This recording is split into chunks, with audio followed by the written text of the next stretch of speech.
जे लोक आम्हाला सोडून गेले ते लोक काही दिवसात परत येतील, शरद पवार गटाचे प्रदेशाध्यक्ष जयंत पाटलांचा विश्वास। 2019 मध्ये अजित पवारांच्या सहमतीनेच आम्ही भाजपात प्रवेश केला, मल्हार पाटील यांचा गौप्यस्फोट।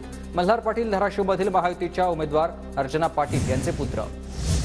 तर राजकीय मतभेद विसरून बारामतीतील शरद पवारांनी भाजपचे ज्येष्ठ नेते चंद्रराव तावरेंची भेट घेतली। 1997 मध्ये चंद्रराव तावरेंनी शरद पवारांची साथ सोडली होती। बहुजन विकास आघाडीकडून लक्ष्मण हाकेंना माढ्यामधून लोकसभेची उमेदवारी, माढ्यात शरद पवार गटाकडून धैर्यशील मोहितेंना उमेदवारी मिळण्याची शक्यता। 18 एप्रिलला लोकसभा उमेदवार सुनेत्रा पवार, शिवाजीराव आढळराव आणि सुनील तटकरे अर्ज दाखल करणार। बारामती, शिरूर, रायगडसाठी 7 मे रोजी मतदान।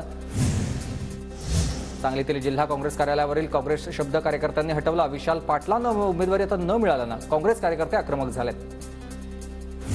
विशाल पाटलांच्या पीए आणि काँग्रेस कार्यकर्त्यांनी 2 उमेदवारी अर्ज घेतले। सांगलीतून विशाल पाटील अपक्ष लढणार असल्याची चर्चा, तर ठाकरे गटाचे चंद्रहार पाटलांना उमेदवारीनंतर विशाल पाटील नाराज आहेत। जगानं शाहू महाराजांना स्वीकारल्यानंतर 2 गाढवांवर बोलणार नाही, प्रकाश आंबेडकरांचा संजय मंडलिकांसह संजय राऊतांना टोला। रावेर लोकसभा मतदारसंघात शरद पवार गटाकडून बंडखोरीची शक्यता, ऐनवेळी पक्षात आलेल्या श्रीराम पाटलांना उमेदवारी दिल्यानं चौधरी नाराज आहेत। सूत्रांची माहिती, तर रावेरमधून माजी आमदार संतोष चौधरी अपक्ष लढण्याची शक्यता आहे। तुम्ही 10 वर्षात काय केलं, आता तुम्हाला मदत का करायचं? अकोल्याचे भाजपचे उमेदवार अनुप धोत्रेंना ग्रामस्थांनी घेरलं। मतदारांचा जाब विचारतानाचा व्हिडिओ व्हायरल।